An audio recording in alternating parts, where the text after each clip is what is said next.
Hey everyone, I'm Shmumbler and this is Hungry Ghost. I'm betting most of y'all have probably not seen this before. It's a weird little like Kingsfield-like style game that takes place in the afterlife, specifically in Buddhist mythology, but I'm not doing this alone. I've brought with me probably the only two other people in this building that know of this game.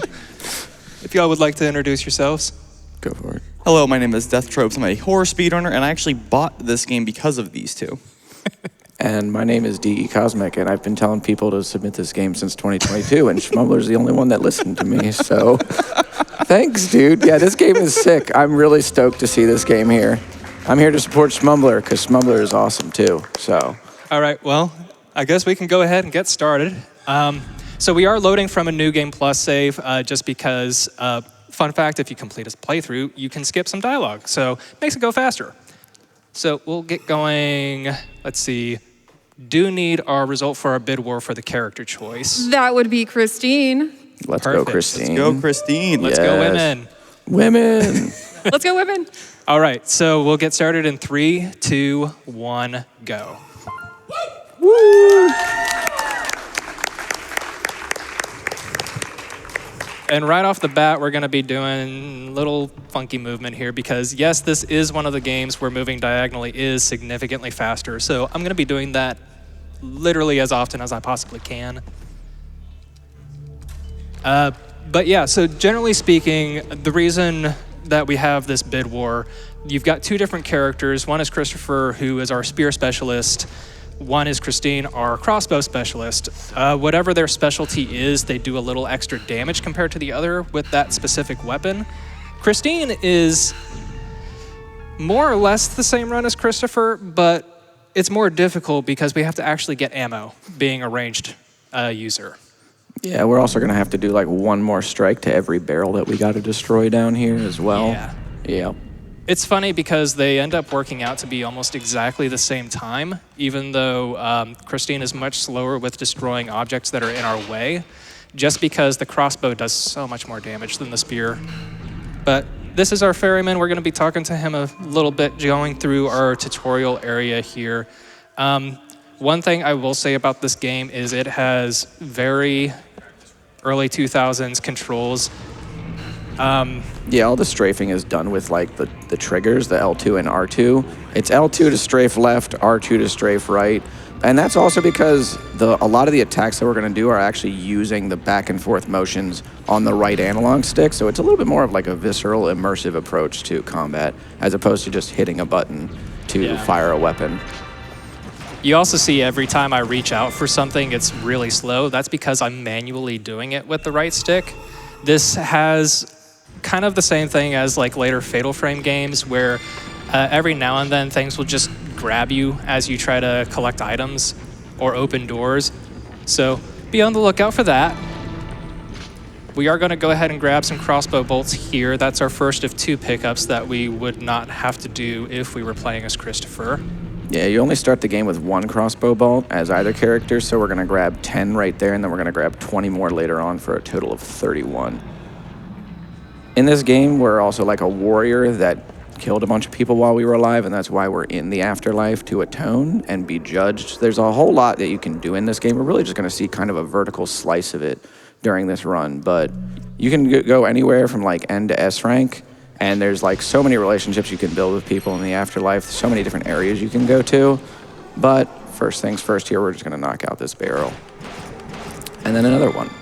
And just go to the next area. Yeah, this game functions on a karma system, and the reason why this run is as short as it is, because the game is not actually short, but if you interact with people and you do so little in the game that you're basically insignificant, then the game just kind of kicks you to the last area at the end instead of like once you get to the end of this opening area.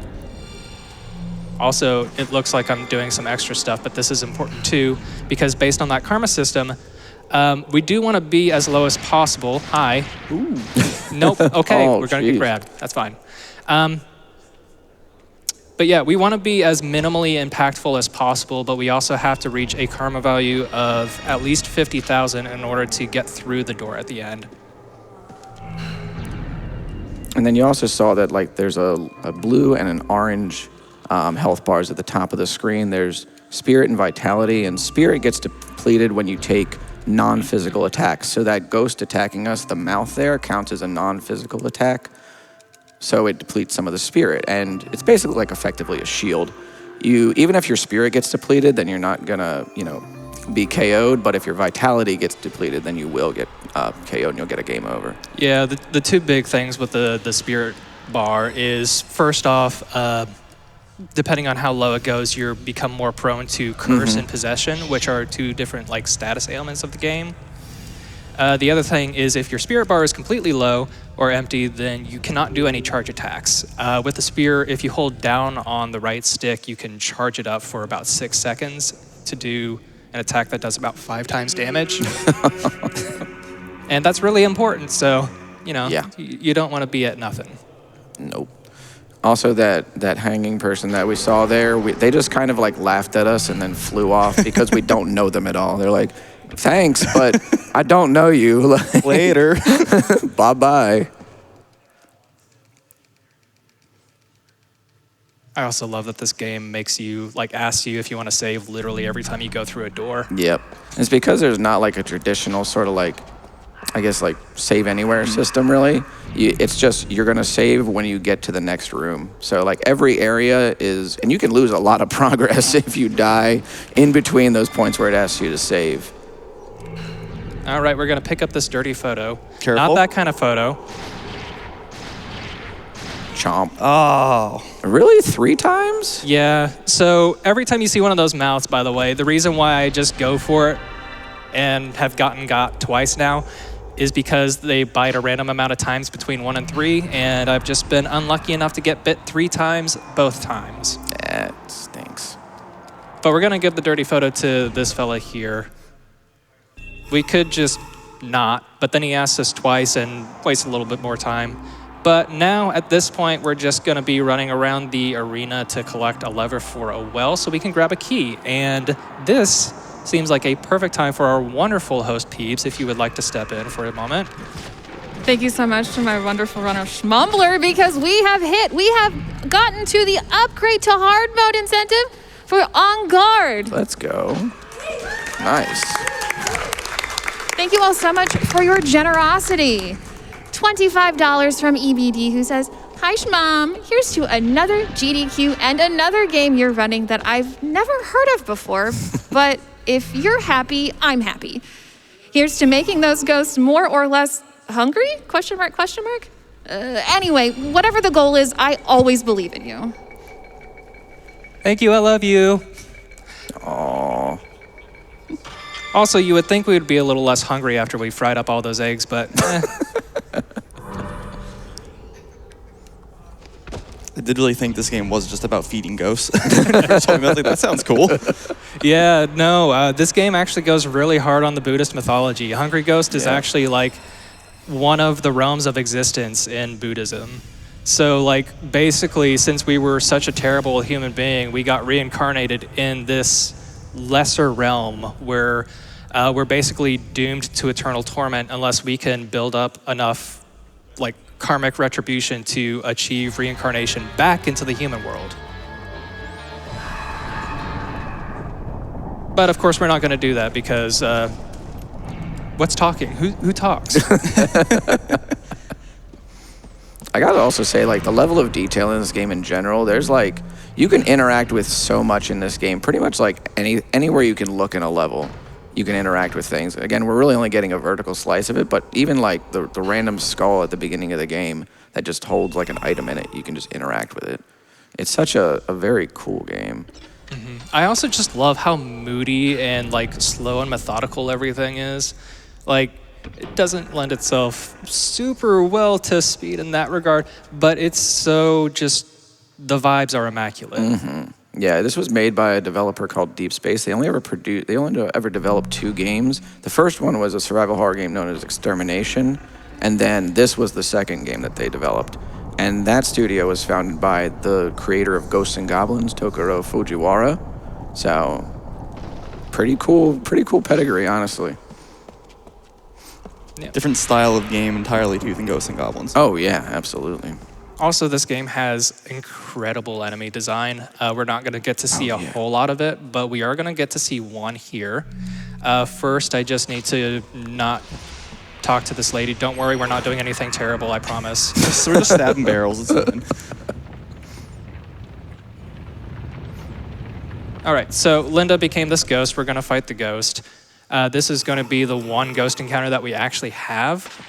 And now I get to show off the crossbow. And the first thing you might be asking is, hey, if you have a crossbow, why are you running towards the ghost? Can't you just, shoot from a distance? And funny question, funny answer, no.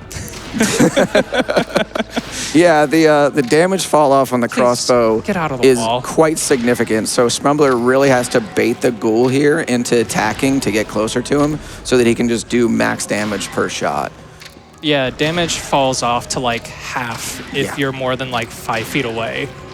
It's kind of annoying. Makes sense. And it makes this actually like really dangerous. Get over here so I can shoot you. I Also did miss one shot too. Nope, there's 2. Oh, It's fine. We still have a spear. Our spear just does less damage. also speaking of the controls earlier, so you have to cock the crossbow back by holding back on the right analog stick and then pushing it forward as well to shoot it. It's like more of an immersive experience. Oh yeah, definitely. And so now we're just gonna bust out the spear here and then clean it up. Normally it takes about 6 strikes worth of time to get the charge attack, but shmumbler is actually hiding some of that charge attack time in the ghost moving around, so it's more worth it for him to go for it. And that thing is down. Bye, All right, bye, and Linda. so we've gotten that taken care of. Normally in this room, there's like a skeleton key and a skeleton chest that you would open to get like a nice boost to your karma. The whole reason why I grabbed that purple note earlier in the first room was so that I don't have to do that in this room. You get just enough karma from that to where I can go through these double doors and not have to worry about the fun mechanic where if you have less than 50,000 points, you just get looped straight back to the beginning. What a punishment. You get to restart. So yeah, it's really fun because this door can either loop you back to the start, it can kick you straight to the end of the game, or it can take you on to the next area of the game if you actually, interacted with the game and did what it expects of you. So now we're like approaching the gates of judgment where we're going to be judged on our actions in the afterlife to see if we're worthy of reincarnation. Spoilers, we won't be. I am gonna do one quick pickup here though to grab this radiant water. That's a Devil May Cry, I know that. And the reason for this is because there's gonna be a little ghosty hand here, and technically you can just fight it, but We're the just water gonna go just stab kind the of water. like gonna pull that out, and we're just gonna toss it and goodbye. Hard fight. Got him. Gotta hand it to him. Now here's our friend that was hanging from the tree that we cut down and laughed at us as he disappeared into the flames. He's come back now to ask us if we can give him something, and I don't have anything for you. I don't know if I would give you anything even if I did, but it's okay. We'll see you later. We're not gonna see him later. I like how it played like a lullaby. Got like really sad for a second too. This is actually like one of the more involved storylines if you play through the game as a whole. But alas, he gets cut short here.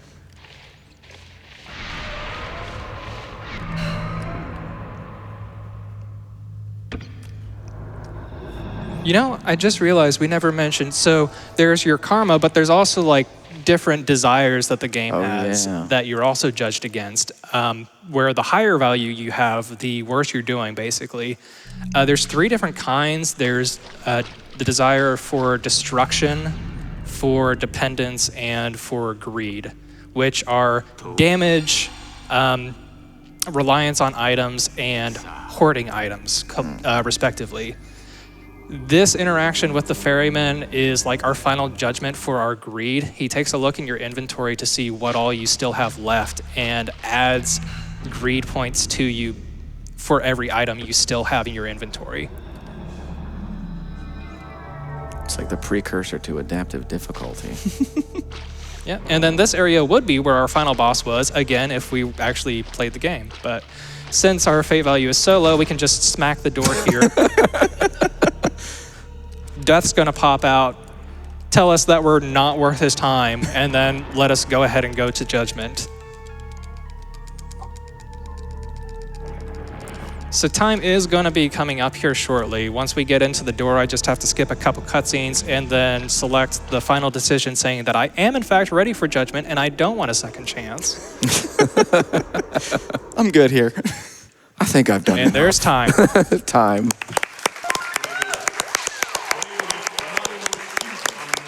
Good stuff, dude. Yep. So, this game is a lot cooler than just that. It's a lot longer, I promise. Yeah, no, if you engage with this game, it's like I said, it's a lot like Kingsfield, but there's a lot more interaction with the NPCs of the game. The one caveat to this is that it is a Japan exclusive release. There is a fan translation project that is in the works that's being headed by Everdread and a team that has their own Discord server. Really, if you're interested in this game, I definitely encourage you to check that out. Other than that, though, like, shout outs to Cosmic and Tropes for being here. Yeah. Shout outs to the people that are in the crowd for some reason. Yeah. Let's go, crowd. If you ever want to see this game or some other horror games or just some weird games, because sometimes I do that too, you can always find me on twitch.tv/shmumbler. I don't stream super often, but I do every now and then. And then if you guys want to give yourselves a quick plug. Twitch.tv/DeathTropes. I do a lot of horror speedrunning, Silent Hill, Resident Evil, that kind of stuff. Twitch.tv/DECosmic. I do hack and slash sometimes and horror, so, you know. Thanks for finally getting this in, man. This game is awesome. This game is so good. It's such like in some ways, I feel like it's so ahead of its time, and it's such a shame that it never came over to the West. Oh, no! Yeah. So the fun thing about the endings of this game is every time you get an ending, you are reincarnating as a ghost to then attack the other character. Okay, all right. That's awesome. Yeah, that's cool. Yeah. This game is super cool. Yeah. But yeah, that's it. That's it. Yeah. Thanks for having me. Goodbye.